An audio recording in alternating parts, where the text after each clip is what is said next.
Hello and welcome to episode 3 of the Lulcast. This week's guest is someone you all know and have known for years. A very familiar local face and the voice of local TV since I can remember.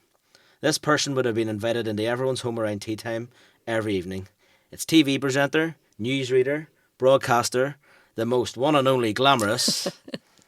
It's Lynda Bryans. You make me sound like I'm about 90. Well, you certainly don't look it. Oh, thank goodness for that. You just said that just in time there. Yeah. Thank you very much for joining me in this. Oh, it's great. I've been looking forward to this all week. TV royalty, as I was saying there. I'm very nervous about this. Well, it's a wee while since I've been on TV. So, when people say that to me, I think you're older than you look. Because I'll tell you when, it was 2010 when I was last on the TV. You're joking. Yeah, no. 2010, yeah, March. Well, actually, February 2010. Yeah, because my husband stood for Parliament at that time, and then UTV decided that I could not be on the air at that time, even though he hadn't been elected or whatever.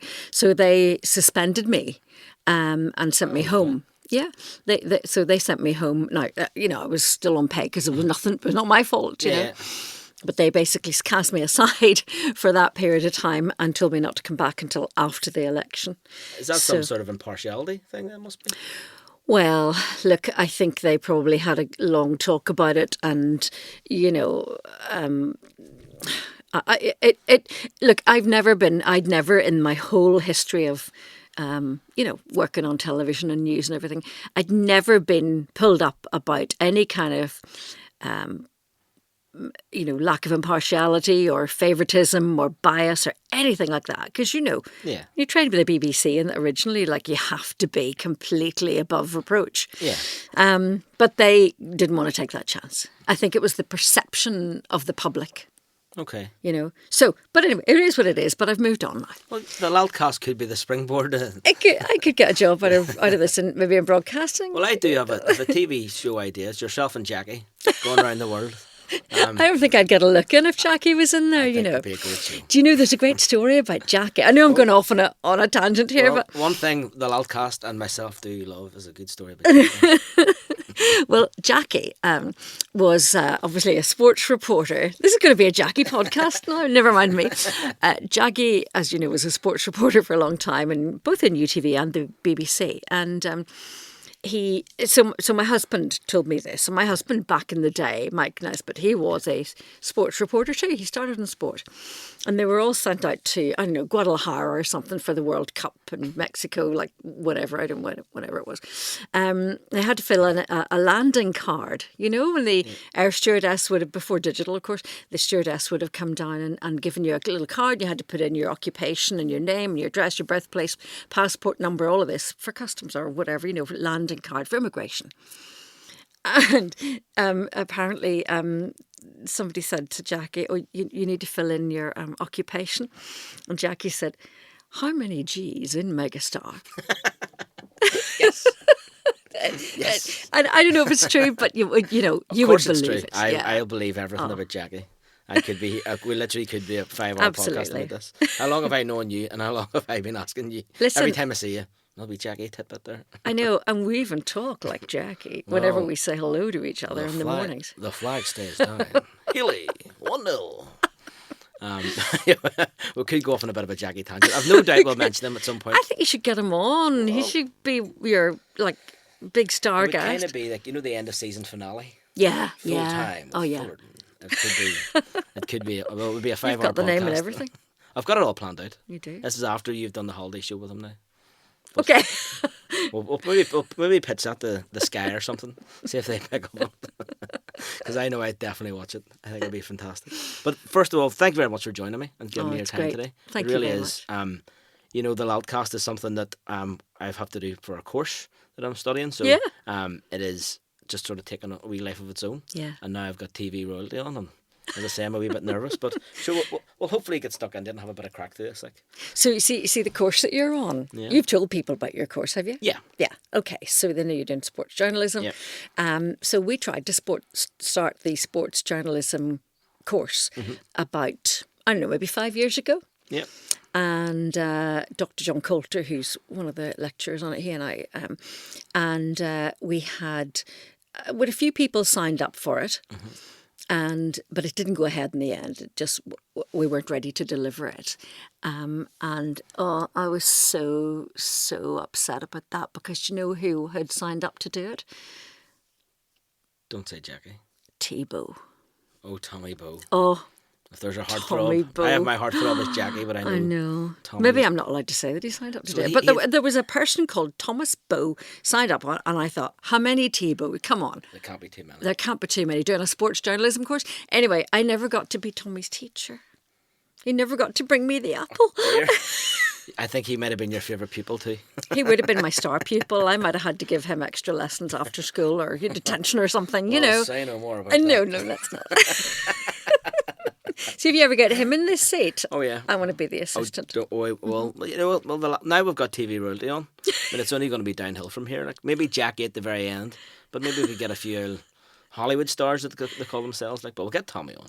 We'll have a word. See if we can get him on. Oh yeah. But coming back to you, because you're the guest here, we're not all talking about Jackie and Tommy. No. You've been on TV for a long time. TV, radio. Yeah. You've been a broadcaster. Yeah. Where did it all start? Where did it all begin? Gosh, it was so long ago now. Like, I mean, you know, when I look back and I think, you know, so you remember? Well, do you remember the 80s?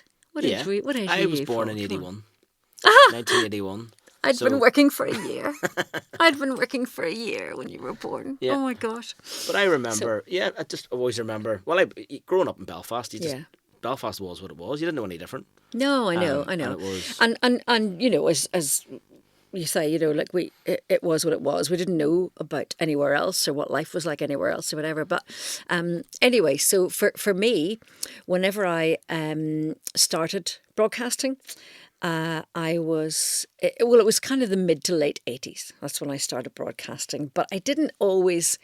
You know, I didn't start in the BBC and think, right, I'm going to get behind a mic someday. I'm going to do that. That's not what happened. What happened was I started New TV, actually. So I graduated. I went to, we call it the Tech, all right? I went to Balnahinch Tech. TAC. And I studied at the time, it's probably called business administration now or whatever, but it was like an office practice course. I studied typing and shorthand and secretarial skills and that kind of thing. And it was the Thatcher years, so jobs were hard to get. And I signed up to a job agency in the city centre. And they sent me out, they hired me out as a temp to various offices and stuff. And they were usually quite dull offices, like solicitors' law offices or estate agents' offices, that kind of thing. And one day they sent me to the newsroom of UTV, the UTV, right? I was sent to the newsroom there. Because I had a very good typing speed, and at that time the news was phoned in by correspondents and stringers all over the country, and there was a lot of news being phoned in. You know, there's maybe something in Crossmaglen, something up in Londonderry, something up, you know, in Tyrone or whatever, and so they needed typists to type this whenever people dictated down the phone to you what had happened, the news. And that's how we got our news back then. Anyway, to get to the point, I was a copy typist in UTV for a summer in 1980. I'd just left college. And I thought, you know, this is fun, you know, because you were working with people like Jackie would have been there at the time. Gloria Honeyford was there. You know, Brian Baird. These are all names that, you know, maybe a lot of people might not remember. But it was very, very good fun back in the day. And it was a busy, busy place. So I started behind the scenes typing scripts for Brian Baird and Gloria Honeyford and all these people. And the work ran out at the end of that summer. And I thought, well, I don't want to go back to doing solicitors' offices and typing out estate agent cards, you know, with OFCH and 2BR, you know, all these acronyms for houses that were for sale. So I thought, I'll try the BBC. So I went round to the BBC and I said, look, I'd like to speak to the personnel department, they called it back then. So anyway, long story short, I did a typing and shorthand test, and by the time I'd got the bus back to my home where my mum and dad lived and still do live in Saintfield, I got a phone call to say, can you start on Monday? Fantastic. That was like a Friday, right? Yeah. So I moved from the newsroom at UTV to the newsroom at the BBC. And that was 80, 81, and that was, as you know, a turbulent time in our history. Hunger strikes were on, you know, it was a very, very it was a war zone, you know. Big It was turning points. massive news stories happening then. So that's where I started. So you know what, I loved it, although it was a difficult time in our history, but it taught me so much about news, about reporting, about broadcasting. I never trained as a journalist. Anything that I learned was on the job. Yeah. Anything that I learned was, you know, just doing it or watching other people do it. So when so it was really, I got an opportunity from being in the BBC back in the day, and that was like I'd moved on to. I was in a production office working. Some years later, about 1986, I think it was, and I all the staff got sent an email. Well, a memo. There weren't any emails. An email. A smoke It was a signal. memo. Yeah, and they said, you know, we need continuity announcers and newsreaders for BBC Radio Ulster. And we're auditioning all the backlog of people who had written in over the years saying I could be a newsreader. And they auditioned about 100 people, 96 people, I think it was. And many of them were BBC staff already. Many of them were people who had written in over the years. And I was one of 6 people chosen to do what they call a training attachment. So I was trained how to be a continuity announcer, how to work the faders. You had to speak and work the faders back then. And you know, from that, then you had to read the news as well. And one thing led to another, and here we are all these years later. And the news back then was actually live, and the continuity was live, wasn't it? Yeah, No, like it you still is recorded it live. before. News is all still live. Yeah, but the continuity was everything's totally live, isn't it? So if there's any mistakes, it's out there, isn't it? No. In fact, I read the news on cue occasionally. You write it and read it, yeah. And I haven't told you this, actually. I was working on Saturday, and you know what I feel about football. I'm really not a football fan. It's the wrong shaped ball for me. I like rugby. Anyway, that's no excuse because I referred to the Irish Premiership. Oh dear. I know. It was There's a lot of people would probably say that. To be fair, I could probably agree with you. But... It was a slip of the tongue. I didn't mean to do that.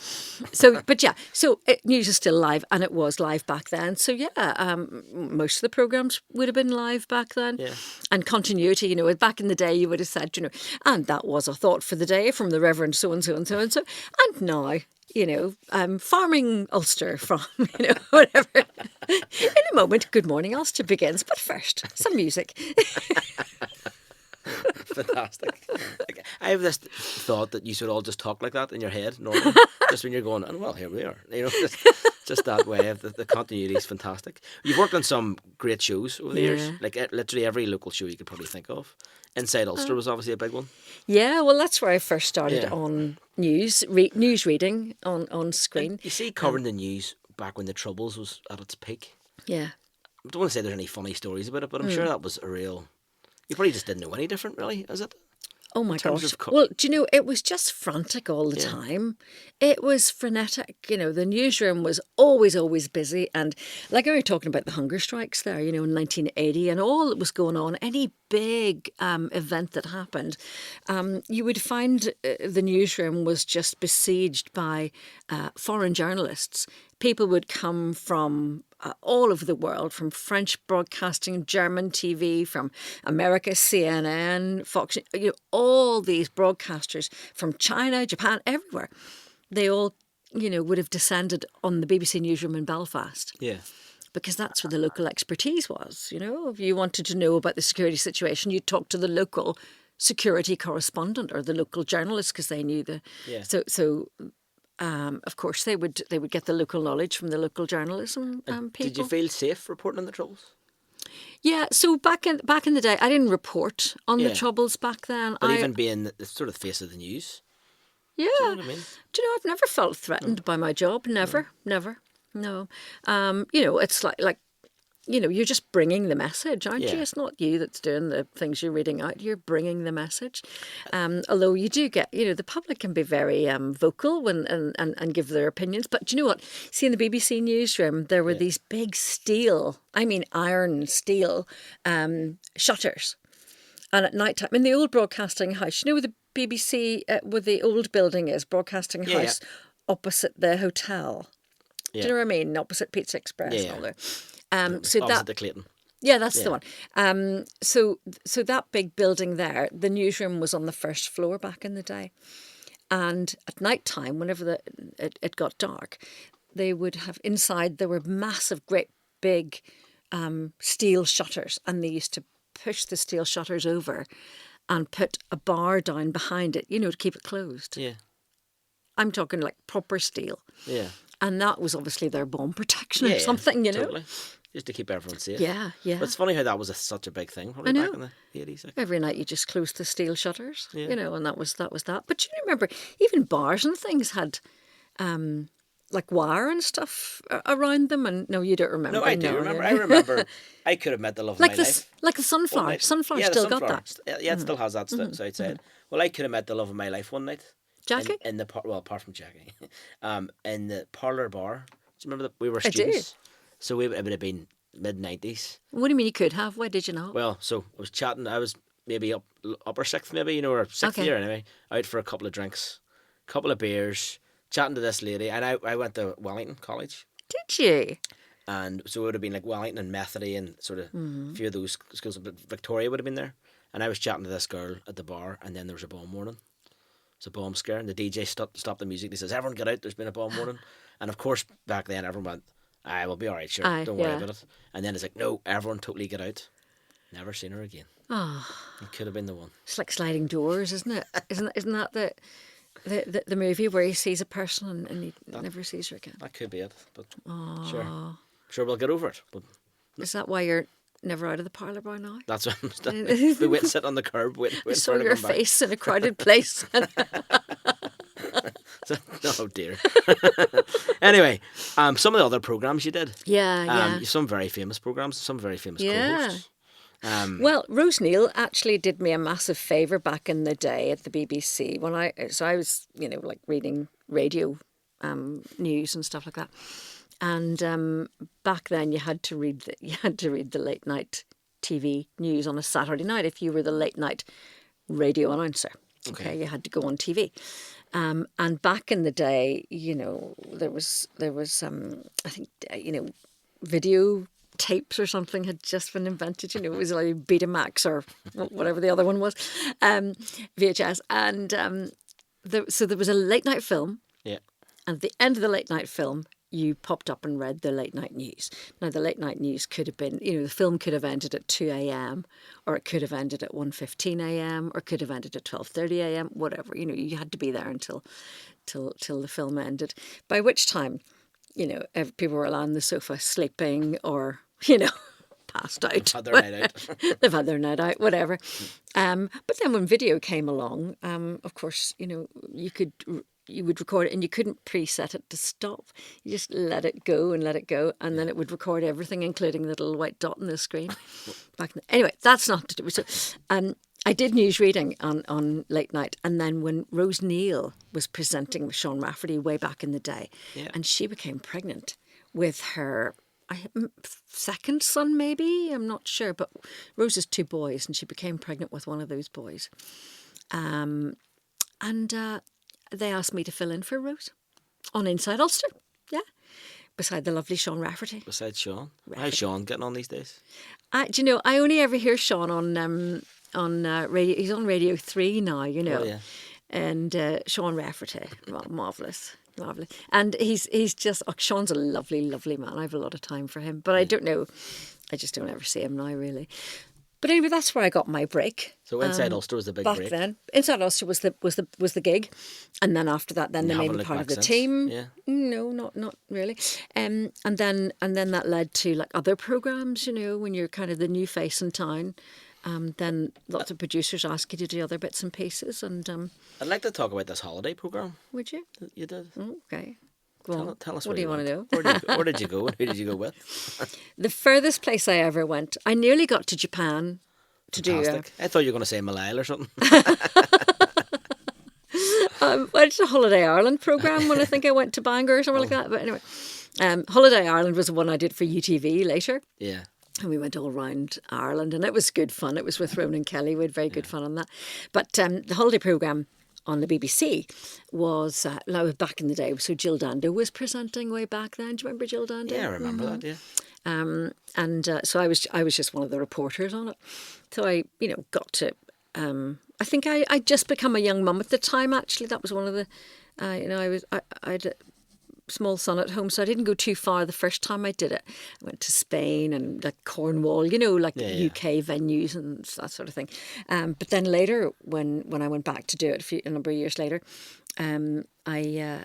Costa Rica, that was amazing. I got to Costa Rica. Yeah, it was beautiful. Proper holidays? The rainforest in Costa Rica, it was like an eco holiday, yeah. And do you saw the volcano and everything. Do you get a bit of a holiday when you're out there? Or is it a lot of work? Not really. It depends on the flights, So like there's some flights like Costa Rica, I think we had to go for 5 days or something like that. Yeah. Because obviously it's not a daily flight to and from Costa Rica or whatever. Yeah. And we had to fly via Atlanta and blah blah. I think we went. We went via Atlanta, so that there was a lot of travelling in that one. But you get to go to a venue for maybe a few hours and get the shots done, and then maybe you're staying there that night, so you have a nice meal with the crew. You wake up early in the morning, and it was like late nights and early mornings. So we had to do filming late at night to watch the volcano erupting. Yeah. Well, it wasn't erupting; it was bubbling, and you could sit on the pool terrace in this beautiful hotel and watch lava. Like rocks of lava coming down the mountain. That's amazing. Where did you get a chance to watch that? I know, it was amazing. I mean, I would never have done that, had I not been doing that. And then the next morning you're up like before dawn because there's a boat ride down whatever the river was in Costa Rica, and it was a dawn chorus boat ride or something like that. And you're out there and it's dark and it's like 4 a.m. or something stupid, and you're out on the river when dawn breaks. And when you're in a rainforest like that, the noisiest bit is the nighttime. Because I slept one night in a tent in the rainforest. This is part of the thing as well. Yeah. I never slept a wink because it was just noisy. Yeah. Noisy creatures all around you. Crickets and, cicadas. Anything dangerous? Well, there probably was. Well, I didn't see it. I think the most dangerous thing was the producer, but I don't know. No, there wasn't. Well, I didn't see anything dangerous, but we actually did sleep, in a tent. Yeah. We all had our own tent in the rainforest, and then there's the next morning you're up early and out on a boat, and howler monkeys, they're noisy as noisy can be, and all this beautiful wildlife around you and colourful birds that look like, something that you would see in a painting. It's just amazing. That was a wonderful one. Certainly no, not. You didn't. That sounds fantastic. You got to see not the same colourful birds anyway. So it's pretty much full time when you're out there working? When you're out there, yeah, when you're doing that. And actually rarely would you get a day to yourself, really. It'd be only if maybe you were waiting for a flight home or whatever that didn't go until late in the evening or something like that, Sounds really fantastic. But where else did I go? I went to I went to Denmark. Yeah, where they eat raw fish and drink vodka.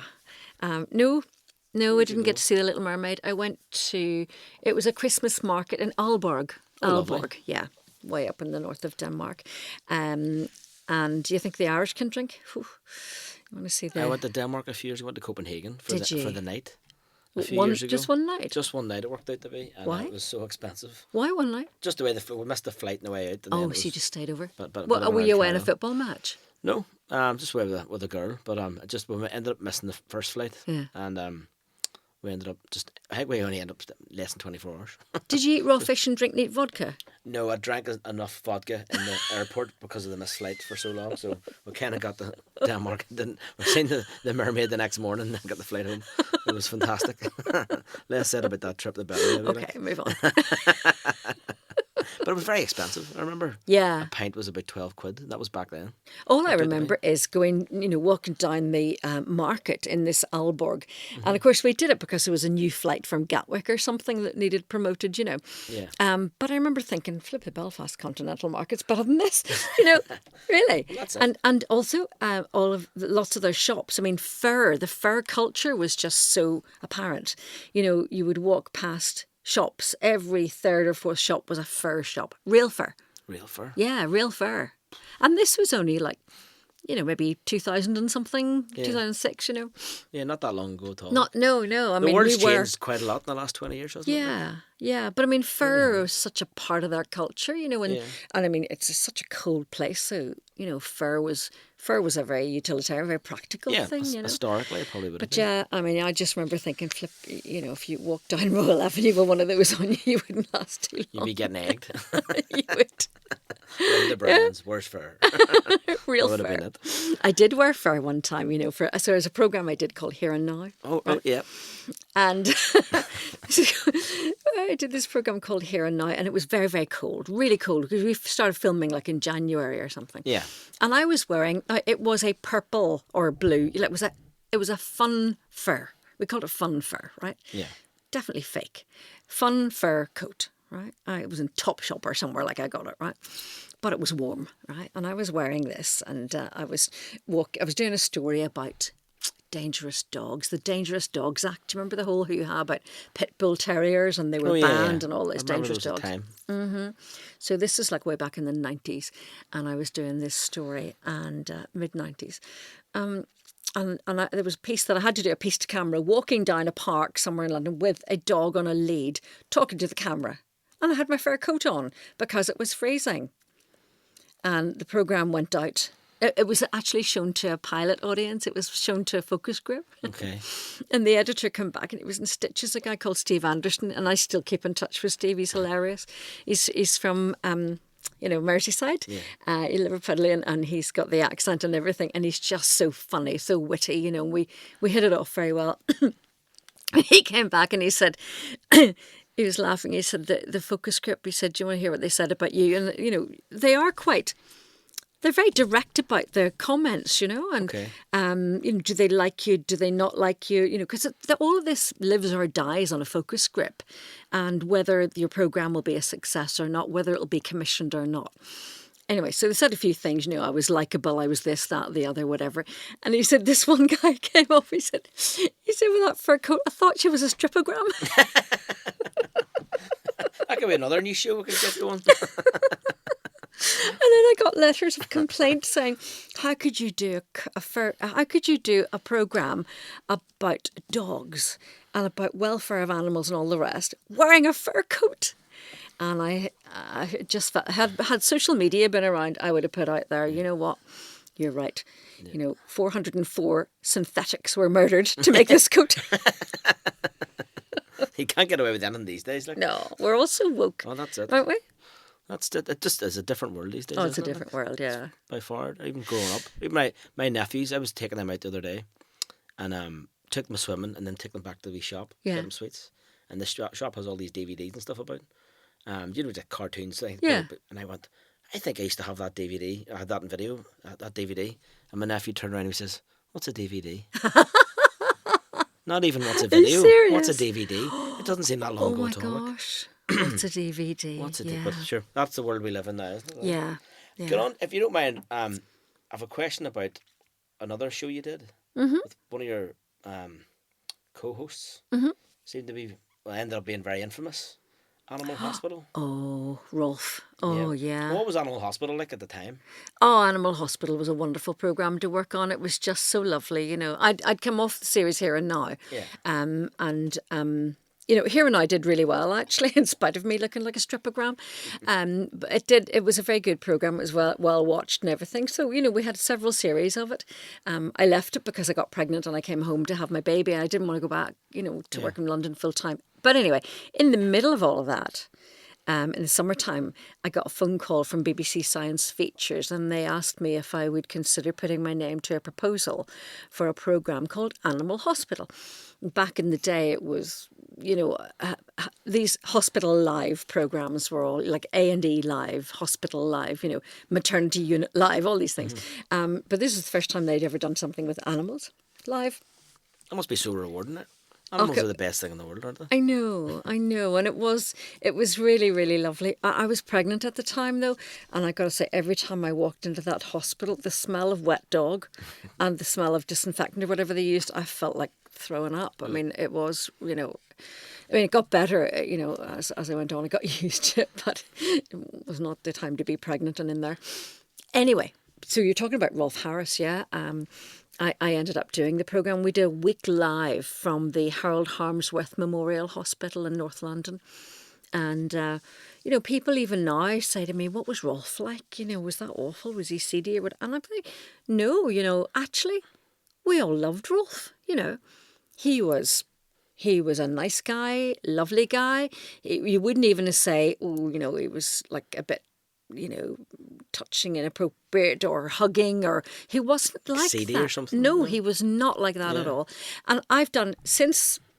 Well, Rolf's very, very elderly now, and he's life limited, really. Yeah. And actually, there's a programme I think going out in March or April, produced by Uptwin Television, and I've just done an interview for that about Rolf. That's the second one I've done in as many years, and I said to both of the producers when I spoke to them separately, like within the past 2 years, I said, look, I saw nothing. I didn't know anything. Rolf didn't give any indication. There was nothing. I have no stories for you. I cannot say to you, oh yeah, it was this one time he was inappropriate. He said this or he said that. He never did. Yeah. And they both said to me, well, that's what we want to hear, because they want to hear the real Rolf Harris. What was he like to work with? What was he like then? What was he like behind the scenes? What did you... And I said, well, honestly, I can't tell you any CD because there wasn't anything, Yeah. So I just came along. I just told them my experience of him. When I was a wee girl growing up, Rolf was on TV, Rolf on Saturday, okay, and he would draw with a big paintbrush, and big whitewashing brush, and he'd be fascinated and see his amazing mural on the wall come to life. And he was in every decade of my childhood on TV. And then I was working with him, when I was in my early 30s. And so he was like a favourite uncle. I mean, he really, really... we look at it now through a different lens, don't we? Now that we know what has happened. Hindsight's fantastic. Isn't it brilliant? Yeah. But at that time, I just loved him. I couldn't believe my luck. I was working with Rolf Harris, and he was lovely. He was really, really nice. A nice man, a gentleman, actually. But as we know, that's not. What in the end. Knowing what we know now. And you rack your brains. You look back and you think, gosh, was there anything? Like, have I forgotten? But honestly, there were a couple of things, that I found a little bit odd. Like his wife was always with him on set. Always with him on set. Now, and she's very distinctive, Olwen. She had cornrows in her hair back then, because she was they're an Australian heritage. And, I just remember thinking, she's on set every day. Why is she? Surely she's been on a TV set before. I don't know. But in hindsight, I don't know. Was she protecting him from himself? Was she protecting him from other people accusing him? Was she? I don't know. Maybe she was just there because she was interested to see what he was doing. I don't know. Well, that's it. When you look back and just all the horrible things he's done. I know. I was a fully fledged member of Rolf's cartoon club. I used to sit and draw Rolf Aroos and think it was great. And he'd be on his wobble board going, exactly. Do that. Do you remember? And I used to sit and watch it and try and draw, and he would teach you how to draw. And I think you sort of feel stupid looking back and all the things he's done. And I think that's the thing. We can beat ourselves up. We can think, but how did we not spot that? How did we not? Yeah. But it was what it was in the day, and clearly other people suffered. Yeah, having a very different experience than we did, and that's appalling. It's just appalling. Yeah, that's horrible. Yeah. Okay, so moving on to sort of the second part of the podcast, it's really what's life like living in the public eye. In the public eye. Sort of growing up, as I said, always seeing you on TV, but you're one half of a Northern Ireland's TV power couple. At one time, maybe. Reading the news, it was such a... What's it like living in the public eye? Well, fame, fame, if you can call it fame, but people knowing you, it's not something that you can get rid of or give back, really. That takes its time, and it's only now, like I come into a classroom to, with young people in it, and it's their first day and they've no clue who you are. No clue. And then they go home and tell their mums and dads the name of their teachers or whatever. And these days it's their granny or granddad. And they say, oh, was that your woman that used to be on the TV? And then they come back to you with a whole new view. They look at you and then they Google you and they find out actually you have a whole flipping back catalogue there, Yeah. But yeah, certainly it's difficult, because you can never fully relax. Never fully relax, And when you're outside, like, in a restaurant or a bar or whatever, you're very conscious of people. I'm not talking now because nobody knows me now. Nobody gives a toss. But back in the day, when you were in, as you said earlier on, in people's living rooms every night, they feel like they know you. They feel like they have a close relationship with you. Yeah. They know you, but you've no idea who they are. So you haven't got that same understanding with them, where they come up and they tell you their deepest secrets. Yeah. They tell you, about their health problem, particularly mental health problem, which I've spoken out about in my own issue there a long time ago. And, they feel like they can share with you intimate things that actually are not really my business, but because you're in their living room every night, you're a friend. They feel they can totally trust you. Of course. Because you're in their house every day. Yeah. Giving them and you're a facts and trusted news, face giving them the news every night. You're a trusted voice if they believe what you say. So they do trust you with their information. But so, whenever we would be out maybe in a restaurant or a bar or something like that, and you're very conscious of people watching how much you're drinking or what you're eating or, your manners or that kind of thing. Yeah. And I remember one time, Jerry Anderson actually do you remember Jerry Anderson on the radio? Fantastic. Oh, I Him and loved Sean him Coyle were so brilliant. much. Oh, lovely man. Yeah. I would still sometimes listen to podcasts So do I. of them. They're brilliant. I've got a few on my phone. Sometimes I just in the car. Oh, so funny. So like much he crack, just yeah. he was a wit and he was Yeah. brilliant. But anyway, but I remember Jerry talking about somebody phoned into Jerry one time on the radio and said to him, I saw that Lynda Bryans on the TV from TV. She was in some restaurant or whatever, and she just walked down the restaurant, never looked at anybody, never saluted anybody or whatever. And Jerry said, "What do you expect her to do? Stop at every table and say hello? Are you enjoying your meal?" Well, like that's that's it. you don't speak to anybody because you don't know. But everyone feels they know you. Yeah, That's it. And that's then right. you don't know them. They're like, she's very rude. That's right. They think you're a bit standoffish because you haven't smiled back at them or something. Well, But then do you feel then a bit obligated because people recognise you so much to be so nice sometimes? Yeah, sort well, of- yeah, and I would have back in the day. You would have made sure to, to not lose your rag with anybody or to not, Do you know swear. who I am? I know. No, but ask matron; she'll tell you. That's what I say to Jackie. Yeah, no, I think Belfast and Northern Ireland just wouldn't hold Yeah. its plate if you did it. Do you know who I am? Oh People gosh, wouldn't have no. it. No, that's not going to wash with Belfast people, is No, it? it's not gonna at No, all, like. doesn't work here. I think the first time anyone ever said that would definitely be the last time they ever said it. Like, you can just imagine. But out and about, certainly during the 80s and the 90s then, must have been people recognise you. Maybe it doesn't have the social media aspect that life Yeah. has now. No, of course. and those were back in the days when people did come home at night and switch on the wee box in the corner and watch the TV, But it's funny, as life went on and the years went on, and I came off TV, but of course Mike, my husband, he became a politician and he was more high profile than I was back, in the last number of years, right? And Mike and I would have been out like walking somewhere, let's say in the city centre or somewhere walking. He walks very fast and I was always like toddling to keep up with him. So I watched, I would have watched him walking on like a man with purpose.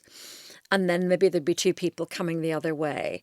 And when they get level with him, one of them clocks who he is or whatever. And then when they get level with me, a few paces behind trying to keep up, they'd say, "There's your man," Yeah. and the other would say, "Where?" And I, on more than one occasion, have said, "There, that's him over there." People then they're are, mortified, but local people are. But like, there's your man there. Like, it's Right. very much like They that. think isn't you're it? deaf. Yeah. You know, they well, they don't think you're deaf, but they No. they have no concept that you might hear what they're saying. It's like that. Yeah, looking up this aspect of a celebrity in their wee bubble. Yeah. You know. Yeah. Or, you know, you walk into a bar, there's people sitting at a table and there's, you know, somebody's got their mouth covered and saying, don't look now, I see your woman walking. And you know exactly what they're saying because it happened to you 45 times before, you know, just that week. You know, you know what people are doing. They're. How long did it take for that just to be a water off a duck's back? I'm sure it was quite annoying to begin with. Do you know, I think you'd be lying if you didn't say. You'd be lying if you said it wasn't. It was annoying, or if it, for me anyway. You know, Yeah. I think for a lot of people who are on TV, you get a wee kick out of it. Yeah. You do, and you'd be lying if you didn't. You know, if you said you didn't, because I think it is a wee boost to your ego. You know, you're on TV. Everybody on TV's got an ego. Yeah. Of course they have. You know, Even if you think you don't, everyone. of course, Everyone does. Yeah. yeah, of course, you wouldn't do it if you didn't have. You know, so everybody's got ego there, you know. And then, you know, after a while it becomes just a job. But you accept, I think when you're in that position, you have to accept that goes with the territory, you know. And but the one thing I didn't, you know, I didn't take very kindly to is when you're out and there's drunk people around who, you know, grab you by the arm and say, here, come here, come on, I got a selfie with you, you know, and you're thinking, well, please, you know, just let me, you know. And there's want to be usually left alone, somebody sensible in the company that says, come on, leave the girl alone or whatever. But I don't mind. I mean, you know, you do 5 minutes of that or whatever, and then you go off and have your drink with your mates, and that's fine. But there's always some people who maybe don't know when to stop it, you know. That probably would be me. So when I was saying there about being one half of TV's Yeah. sort of power couple, I feel like I'm sure that brought a lot of pressures in. Sort of being on TV all day and. You know, I said earlier that, you know, I never felt threatened doing my job, and I really never did. But I have to say, so when Mike would have been like, you know, we called him the hard man of news back in the day. You know, he was like Northern Ireland's Paxman. And he would have asked hard questions of politicians and not just certain every politician in front of him, everybody in front of him, he asked them the question they didn't want to be asked, you know. And that was how he, you know, we knew he was a good journalist because he did that, you know. It didn't matter who you were or what you were. He asked you the questions because that was his job. You know? When we came off the air, because we would have worked together at nights, and he did all the political hard stuff, you know. And I remember, you know, coming out from the studio every night, and we would walk past, you know, at the reception desk at UTV in the back stairs. There was a little. Do you remember pigeonholes? There was a square thing, lots of little boxes, and you put your mail in there. And in UTV, they had these things that we just called them pinks, right? Because they were forms, photocopied forms, but they were on pink paper. Right? And they came, you know, people would phone into the newsroom or to UTV reception, and they would say, here, I want to complain about your man or whatever. And so any comment at all, whether it was a compliment or complaint, it had to be written down in one of these pink forms. So when Mike came off the air and we'd walk past the pigeonholes and the newsroom one, and we'd take out what was in there, because if there was a pink form, and very often there'd be 3 or 4 pink forms, and it would be the same interview. It would be interviewing the very same person. It might have been Paisley, it might have been Mellon, it might have been whoever, Jerry Adam, whatever. It would have been the same interview. People were calling him, you know, this side or the other side of a, you know, swear word. You know? They were calling him a Republican sympathiser or a Loyalist sympathiser or whatever for the same interview. Oh, yeah. You know, and I think he always felt that he was doing his job right because he asked those questions that got complaints from both sides. You know, I think that if you're annoying both sides, here that tends to be the you know you're doing okay. Right? Yeah, exactly. But there was one time I got a letter from someone, and it was typed on an old, you know, one of those old typewriters, you know, back, and it had our child's name on it. It had our registration number on it, and it had something like, you know, I can't remember if it was which side it was, but they were calling us sympathisers of whatever, you know, one side or the other. I can't remember, honestly, Paul. But this came in and it was basically, we're watching you. It was a threat, basically. So, when something like that came in and it does affect you and, we had to get police involved and all the rest, there's nothing much you can do, really. Look, it could have been somebody who saw us in a petrol station filling up with petrol and, things like the name of our child was in the public domain already, So, but it takes just a little thing like that to spook you sometimes. Yeah. And I said Mike was very good at it, and Mike, would have brushed off that kind of thing because he got that criticism every day for interviews. Yeah. But for me, he was used to doing the nice news. I struggled with that. There was a great story you told me the other day, and I went and looked it up on YouTube, and you can find it. Yourself and Mike reading the news. Oh, is this when I was pregnant? Yeah. Can you tell that story? I will tell that story. Because, I'm sure half your people listening have seen it on the Dennis Norden show anyway. But, so the story behind that is, because I tell you what, I still get people to this day saying to me, do you remember the time you told your husband that you were pregnant on the air? Like, and he had a shock on his face and everything. And I'm thinking, do you think, honestly, if he'd said that to me, do you not think he was the first person to know whenever that wee stick came up with the stripe on it? Like, he was standing right beside me. But anyway, so what happened was, so I was pregnant with our second child and starting to show. And Mike and I decided that we'd announce it to the public because we were, as you say, like we were the kind of Northern TV couple at the time. Posh and Becks, Rich and Judy, Eric and Ernie, whatever, and other pairings. Yeah. Anyway, so Mike said to me, right, I tell you what. He said, if I say to you something like, oh, you're putting on a wee bit of weight or whatever, and he said, yeah, you can just say to me, yeah, I'm pregnant, whatever, and we'll take it from there, right? Now, normally we don't rehearse ad-libs. Yeah. And they work fine. If you're quick enough and you know each other, the ad-libs work fine. But for this one, it had to be right. Yeah. So that's what happened. And they had this thing at the end of UTV Live. So Stephen Watson was on my left. He had been doing the sports news. Mike was on my right because he and I were presenting.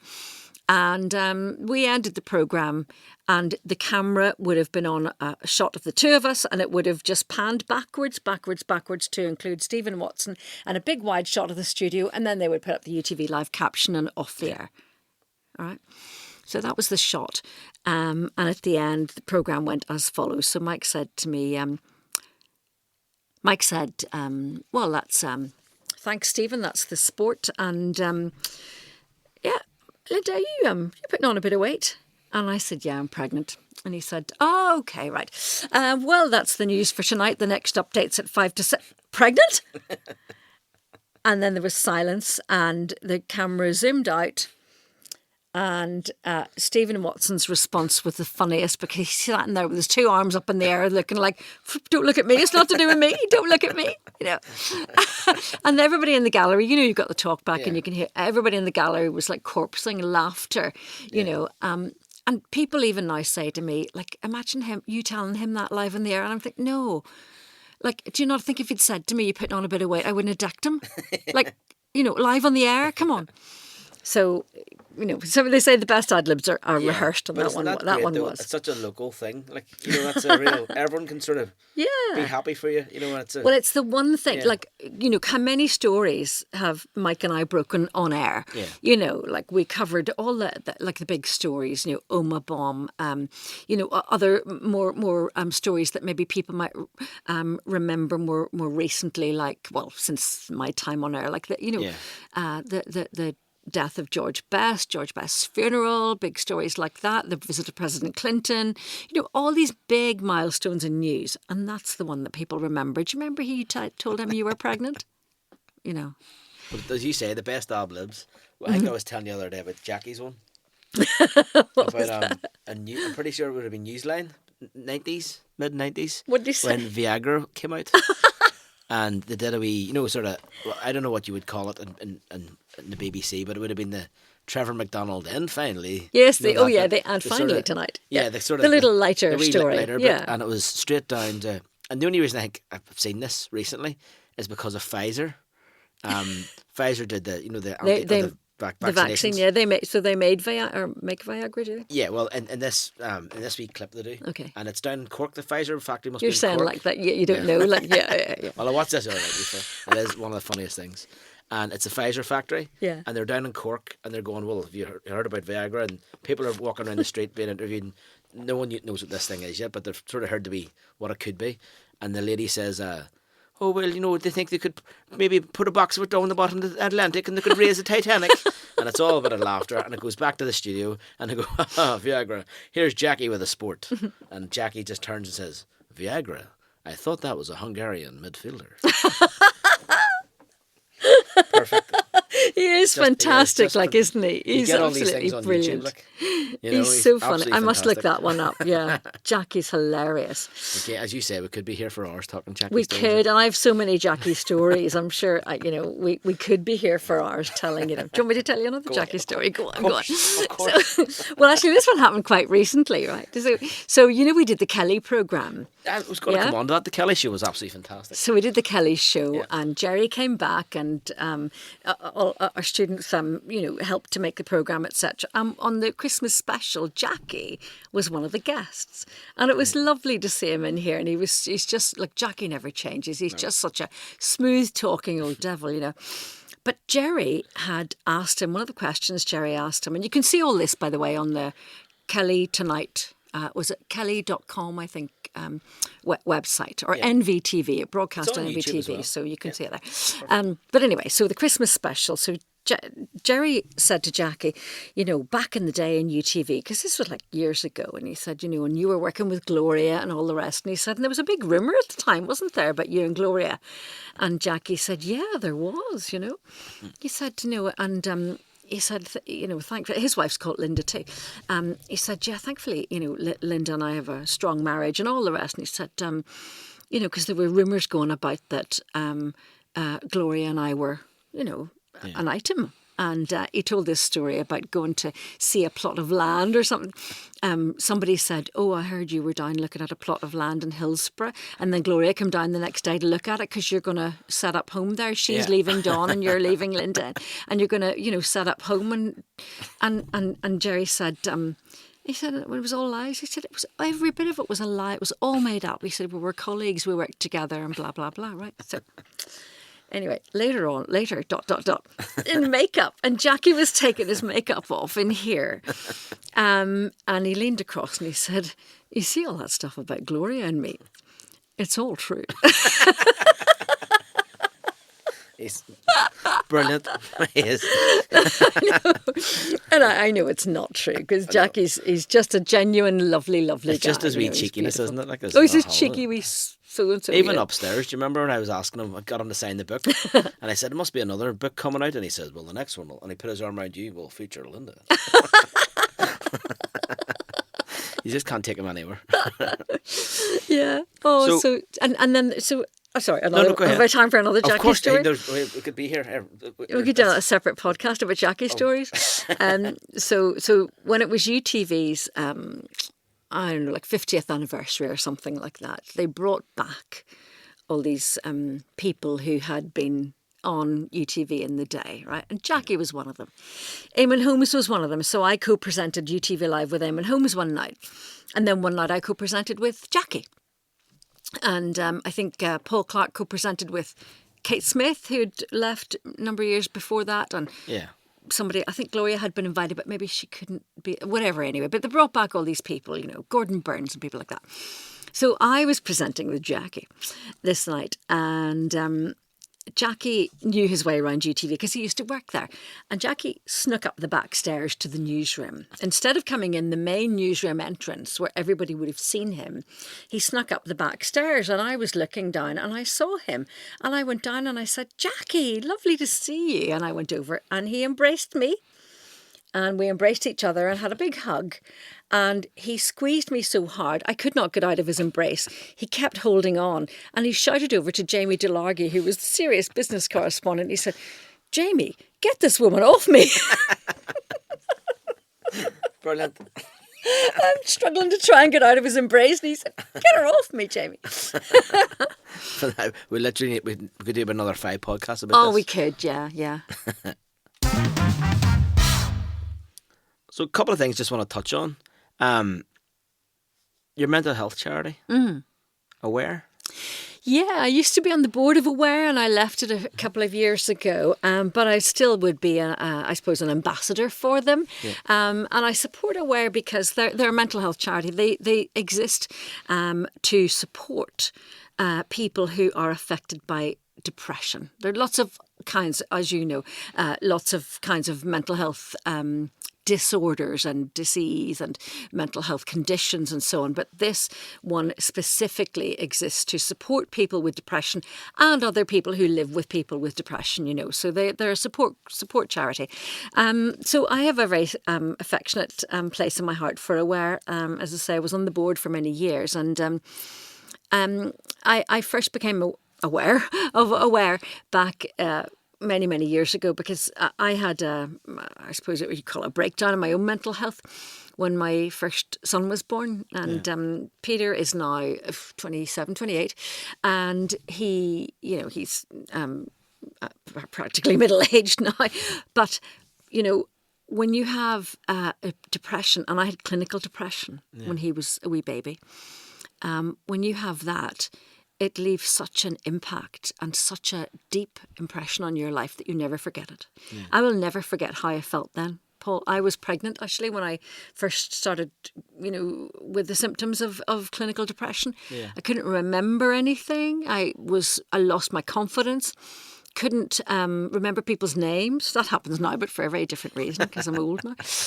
But, I just couldn't retain any information in my head. I'd be reading a page of a script. Say, I was working in BBC in London at the time.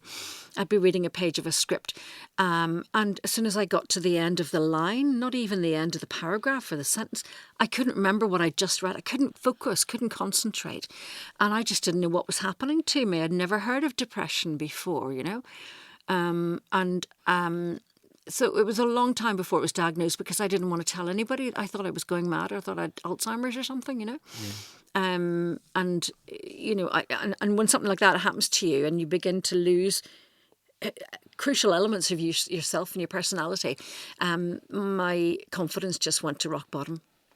To the point where I think if I hadn't been pregnant, I might have harmed myself in some way. Yeah.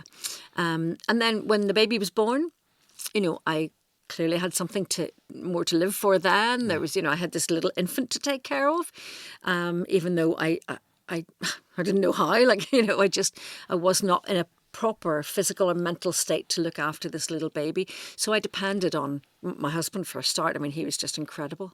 He just came in and just supported me and took over and did for me, and he spoke for me when I could not speak for myself. I could not string a sentence together. I was like gaga. I was in another place. So, I'll always be grateful to him for that. Yeah. He was my voice when I didn't have a voice. I could not string a sentence together,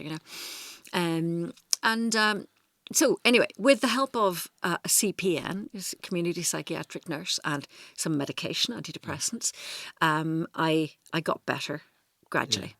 And I would say, it took maybe, well, people say, how long does it last? Look, everybody's different, Yeah. For me, I had brilliant support. My mum and dad, my family, all just weighed in around me and supported me. Yeah. And held me, until I could find, do it myself again.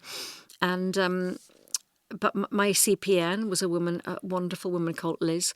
And she kept me alive every week. She'd come out to my house to see me twice a week at the start, just to see how I was, and reassured me that I would get better. And I think when you've got a mental health issue like that, like depression is a temporary thing, and we tend to think when we're in it that this is never going to go away. We can't see out of it, can't see a way out of it. It's like being in, people talk about being in that black hole, that black tunnel, and you can't find a way, can't see the light at the end of the tunnel. And you need to be told, and you need to believe that you will get out of that place. Yeah.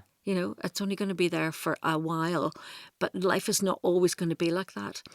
And Liz, for me, she reinforced that message every time she came out to see me, to check on me.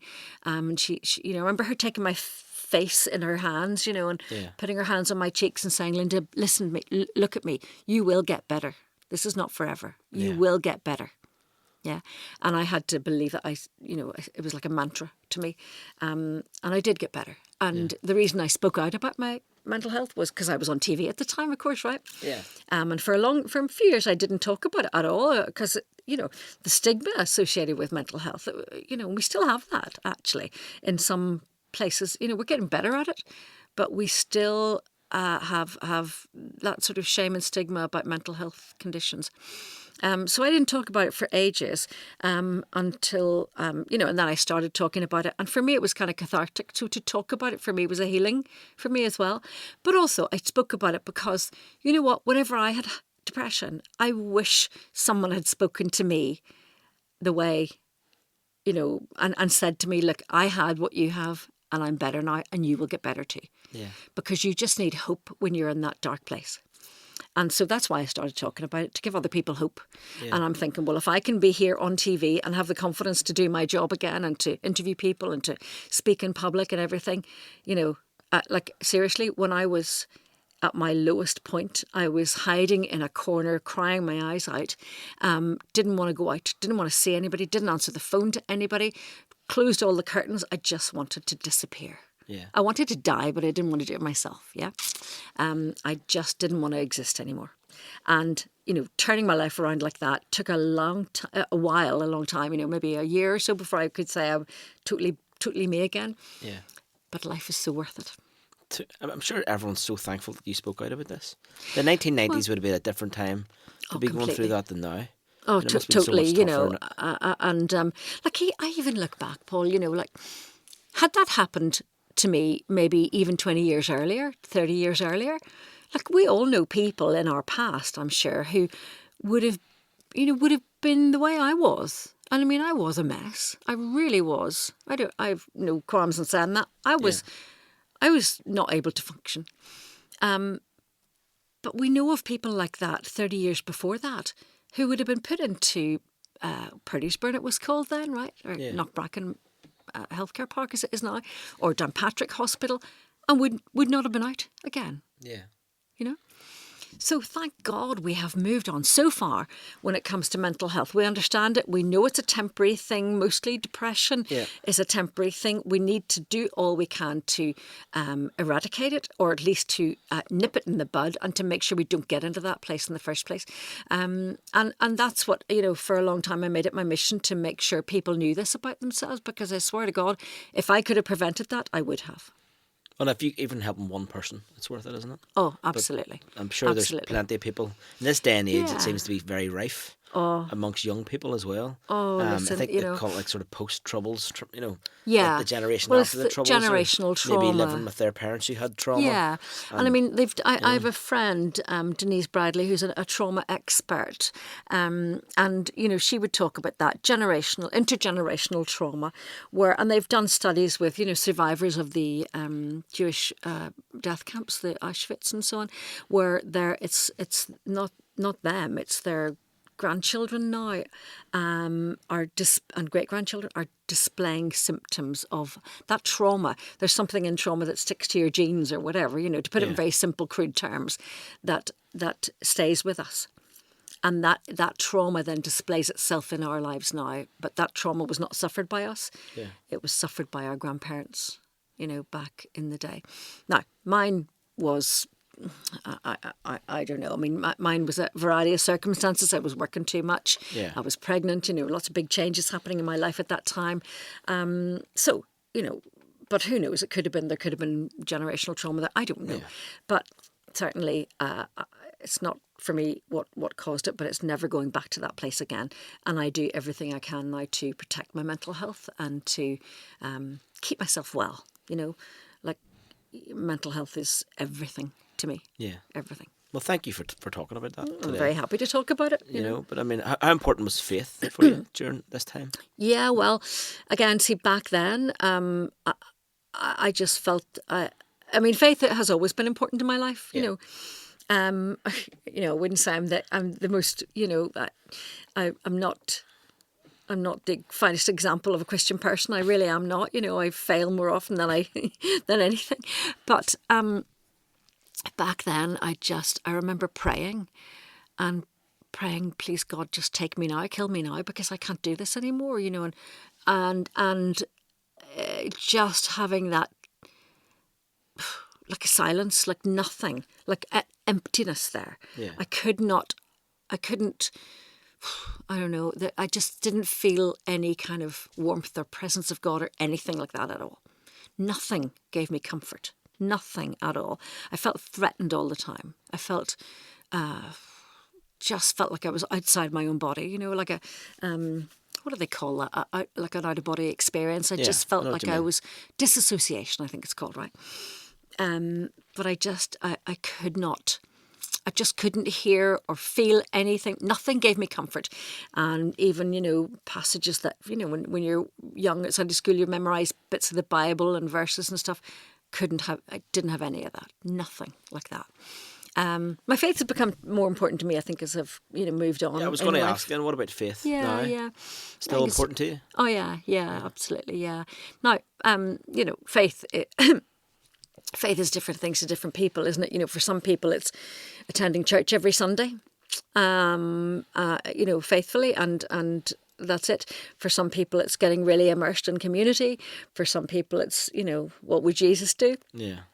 You know, for me, faith is, it's about a relationship with a man above, you know, and it's about just, you know, trying to live up to what you're meant to be and what you're created to be, and finding your you know, your sole purpose in life, and finding what, you know, what are you here for? Yeah. You know, what are you here for? You know, and I just like, I have no fear at all about dying. Oh.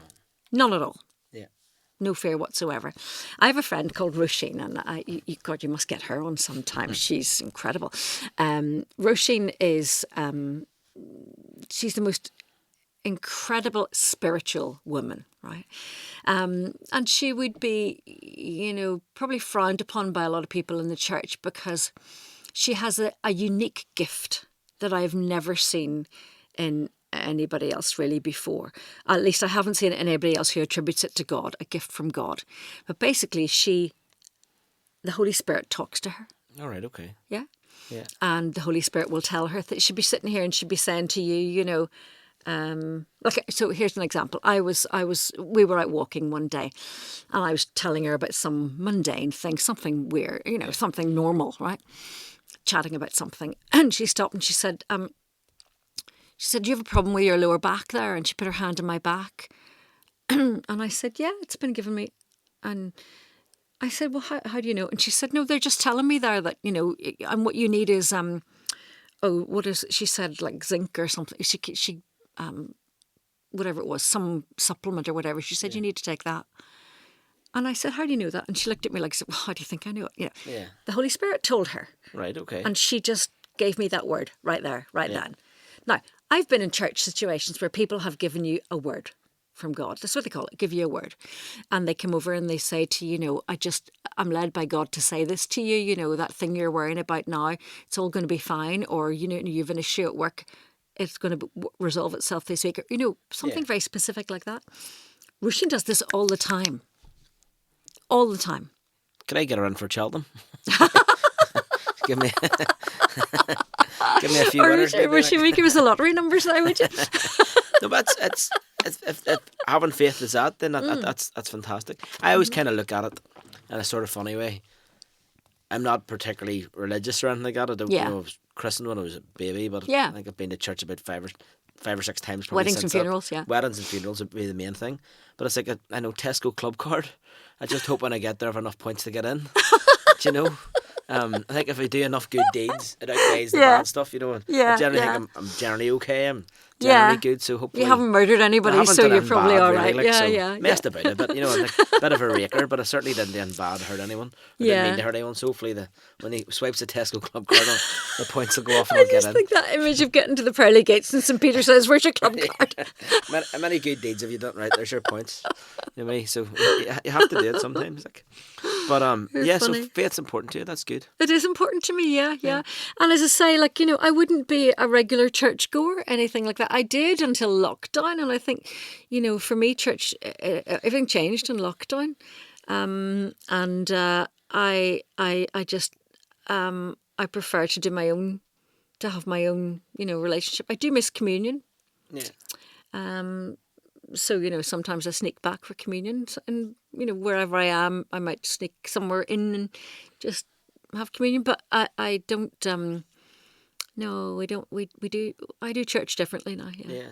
I think the church has to move on, doesn't it? Church does have to move on. And I think there's something that I love about going to, if I'm going to like a European city, used to be when I was going to Man United, I'm not saying, where do we go to? Cologne.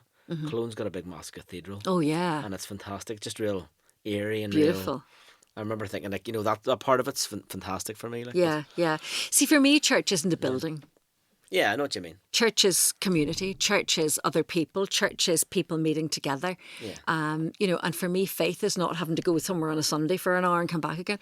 For me, faith is actually about that relationship. Like I said, again, I'm going to refer to Roisin here. Roisin talks to God all the time. Yeah. She's always talking. She'll be walking around the house talking. You think she's talking to herself, but actually she's talking to God. Yeah. She's talking to the Holy Spirit. Yeah. And you have to know her to know this. But she's just a fascinating character, just incredible character. She's opening a centre called Trinity House. House. And it's going to be a centre for well-being and healing. Yeah. And she's opening that on St. Patrick's Day. So, there you go. Yeah. Perfect. You get her in here and talk to her sometime. Well, Cheltenham's in 2 weeks, so maybe have to be quick about it. Like. Okay, the final bit now, we're nearly at our time's up, like, but the final bit, I'm sure people are bored with. Let's talk. No, I think we could hear gibbering on here. We could be here for hours, I guess I've got more Jackie stories. Yes, I'll be for the next podcast. Well, maybe have to record a few just to have them kept them stacked up. But anyway, the last bit I thought would maybe sort of referring back to the start. Everybody knows Lynda Bryans, the presenter, but getting to know Lynda. Mm-hmm. So just a few, not quick questions as such, like, but just getting to know you. Oh, right. You're sort of away from being the presenter. Yeah. So, like, was there a holiday you've never been on you'd like to go, a place you'd like to visit? Or the best place you've ever visited? Best place I've ever visited? Yeah. I think that, well, look, you associate holidays with memories and who you were with and everything, don't you? And one of the best holidays I ever had was a trip to County Cork. Oh, lovely. Do you know, I got my bus pass last year, Paul. Don't look a day over 21, Lynda. Just in time. You said that just in time.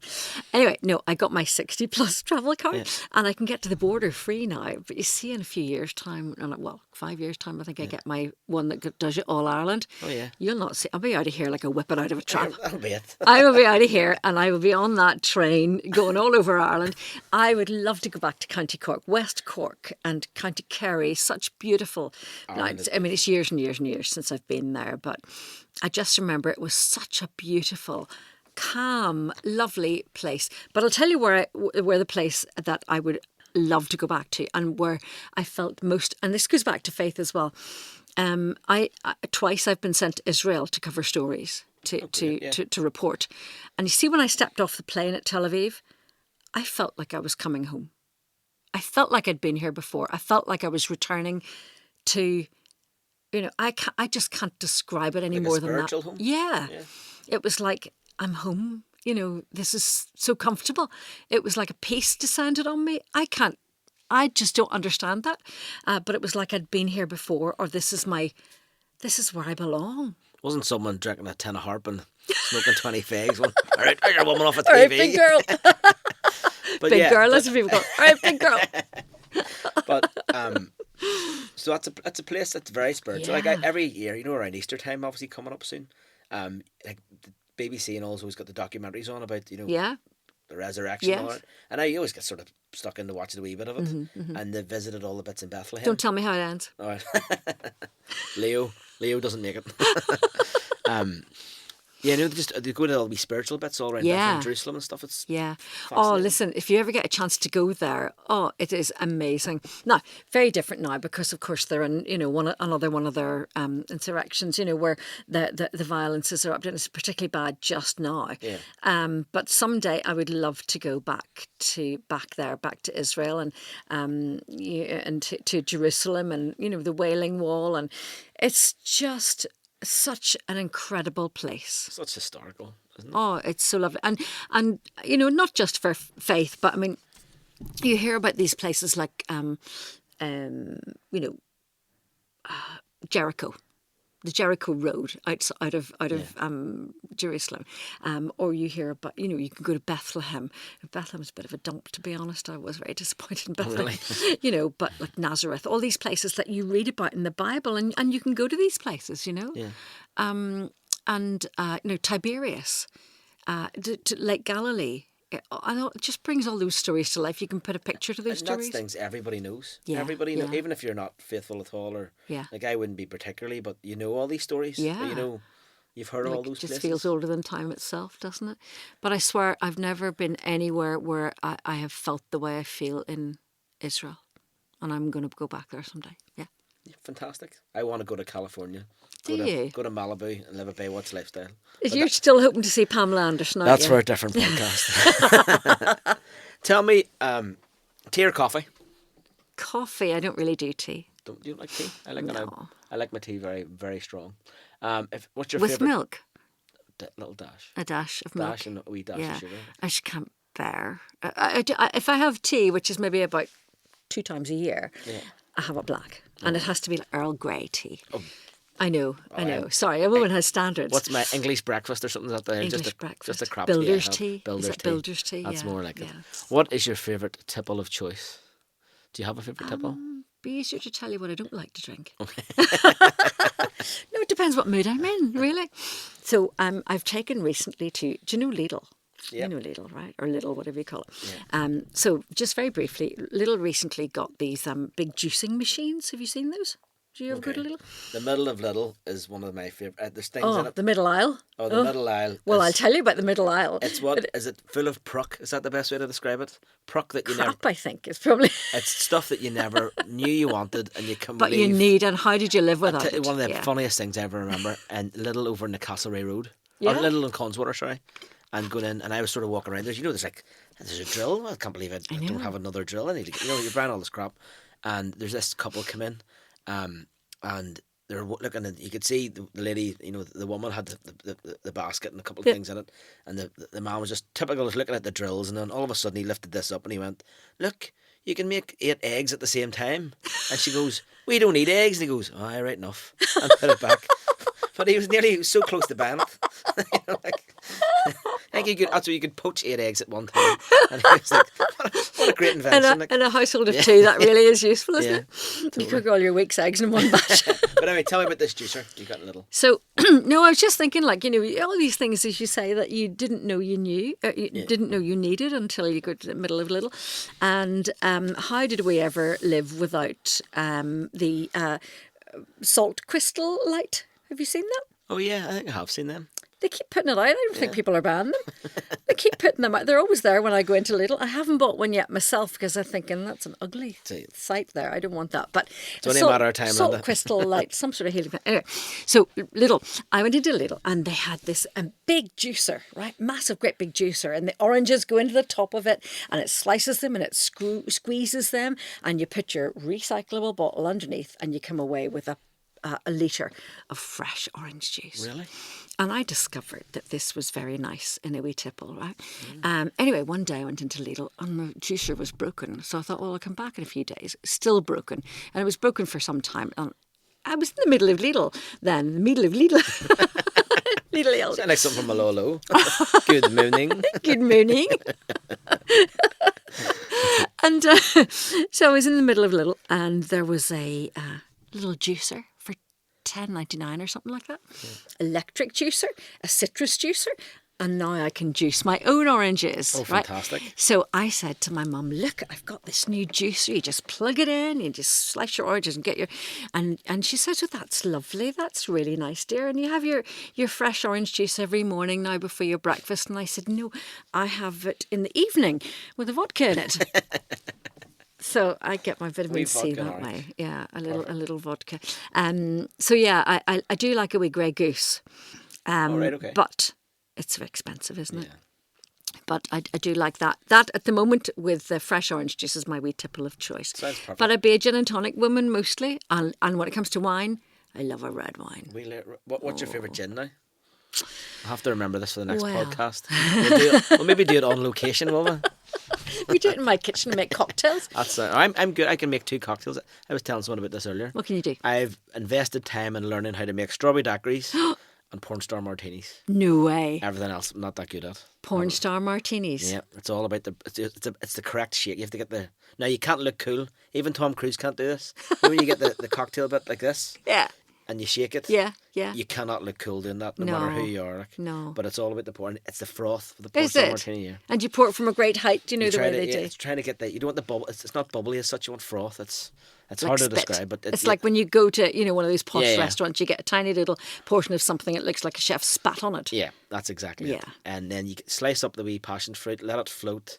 You get a wee shot of prosecco. You've really with it. gone into this, haven't you? Oh yeah, but the prosecco, like I was all like, some people serve it. Do people neck the prosecco or do they pour the prosecco in and then drink the cocktail? Or I've even seen people do like a Jagerbomb thing with it. They drop the yeah. prosecco in, Yeah. and then they drink it all at once. No, I've researched this. You go back to where it was invented in London somewhere, and you sip the prosecco, and it cleanses your palate. What? And then you enjoy your cocktail. Prosecco cleanses your palate. Yeah, and then that's what they're saying. Who am I to disagree? I fell out with my son one night over Jaeger bombs. I think everyone can fall out with anyone over a Jagerbomb now. Yeah. Yeah, not a good thing. Jaeger bombs, not good. No. I would happily So avoid them. what happened was I was out with my friend Carolyn, and we were sinking Jaeger bombs, and I'd promised to get a taxi home with Chris, and Chris came round to the restaurant where we were, and she ordered him a Jaeger bomb, and he didn't want a Jaeger bomb. He wanted to go home to his bed, and it was like role reversal. Mom, come on, you ordered a taxi. Come on, stop that. I don't want a Jaeger bomb. Come on, and we just fell out. Taxi home in silence because his mummy was completely blottoed, Jaeger bombed out. I think Jagerbombs have a lot to answer for in this They place. do. One last question then. What? Describe your perfect day. What does Lynda do? Oh my gosh. What does Lynda Bryans do? Oh, to I'll relax? tell you what. So it would be a not too hot day. Okay. Like maybe a day like we had on Saturday at the weekend there. It was cool. Sunny, but But cool, sunny, yeah, and dry. And I'd be in the garden, farting about, fanning about in the garden or whatever and my garden's nothing to look at, but I love it. It's my wee sanctuary place. That is my place, my headspace. Yeah. Some people do running, some people go fishing, and I used to fish the fly, but I just don't. I just kind of give it up when I didn't get time when the boys were small, But I still love that too because it's out in nature as well, Yeah. right? But gardening for me, out in my garden, planting seeds, having the radio on in the background, and listen to a podcast. I'll probably listen to this in the garden, Paul. Oh, thank you very much. But, that for me, perfect day is just noodling about in the garden. Yeah. And then as the sun's going down, maybe going in and juicing that, getting that juice machine on. Getting the juicer going. That's fantastic. I love the garden. Bit of peace, isn't it? That's all we really want, isn't it? Like, Look, do you know what? It's meditation.